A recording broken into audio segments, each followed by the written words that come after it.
இவ்வாறு பேசிய பின் இயேசு வானத்தை அண்ணாந்து பார்த்து வேண்டியது, தந்தையே, நேரம் வந்துவிட்டது.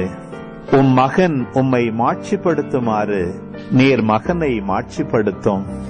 ஏனெனில் நீர் அவரிடம் ஒப்படைத்தவர்கள் அனைவருக்கும் அவர் நிலை வாழ்வை அருளுமாறு மனிதர் அனைவர் மீதும் அவருக்கு அதிகாரம் அளித்துள்ளீர்.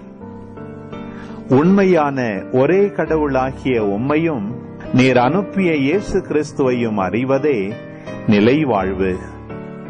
நான் செய்யுமாறு நீர் என்னிடம் ஒப்படைத்திருந்த வேலையை செய்து முடித்து நான் உம்மை உலகில் மாட்சிப்படுத்தினேன்.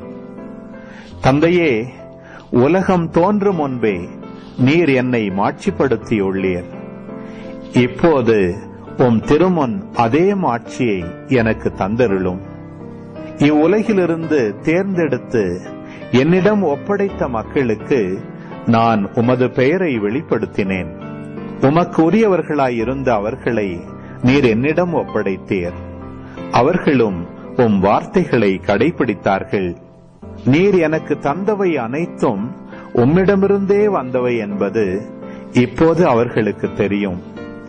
ஏனெனில் நீர் என்னிடம் சொன்னவற்றையே நான் அவர்களிடமும் சொன்னேன். அவர்களும் அதை ஏற்றுக்கொண்டு நான் உம்மிடமிருந்து வந்தேன் என்பதை உண்மையில் அறிந்து கொண்டார்கள். நீரே என்னை அனுப்பினீர் என்பதையும் நம்பினார்கள்.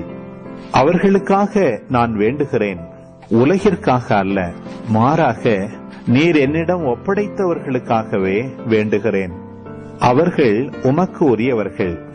என்னுடையதெல்லாம் உம்முடையதே, உம்முடையதும் என்னுடையதே.